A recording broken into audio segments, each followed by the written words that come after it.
घोडेबाजार करण्याचा प्रयत्न काही प्रमाणात महायुतीकडनं नक्कीच चालू आहे, पण आम्हाला विश्वास आहे महाविकास आघाडीच्या सर्व आमदारांवर असं कितीही काही प्रयत्न आणि कितीही आमिष दाखवण्याचा प्रयत्न हा महायुतीकडनं झाला तरी विचाराला पक्के असणारे महाविकास आघाडीचे लोक जे आमदार आहेत ते आपले सर्वच जे MLCचे उमेदवार आहेत ते कसे निवडून येतील यासाठी प्रयत्न करतील आणि आजचा संध्याकाळचा निकाल हा महाविकास आघाडीच्या बाजूने महायुतीच्या गळाला लागलेत, असे 3 ते 4 आमदार काँग्रेसचे महायुतीच्या गळाला लागलेत। जेव्हा महायुती अशा पद्धतीने राजकीय पुढ्या जर बाहेर सोडत असेल काँग्रेसचे आमदार सांगतात त्याच्यावरनं काही प्रमाणात आपल्याला असं समजावं लागेल की जे महायुतीचे सर्व नेते आहेत ते किती लेवलला जाऊ शकतात, नाही ते डेस्परेट झालेले आहेत।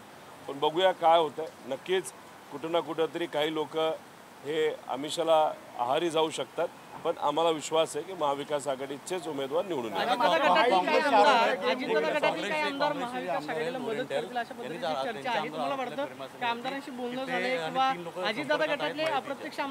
मी एवढंच सांगेल की निकाल हा महाविकास आघाडीच्या बाजूला लागेल। ज्या पद्धतीने सांगितलं जातं की आम्ही घोडेबाजार करत नाहीये, त्यांच्याकडे संख्याबळ नव्हतं, त्यांनी हा घोडेबाजार केला असं कोण म्हणतं?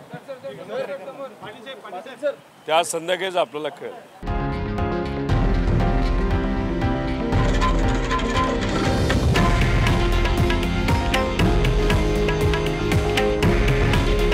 हे आहे देशातील नंबर 1 न्यूज नेटवर्क आणि आपण पाहत आहात TV9 मराठी।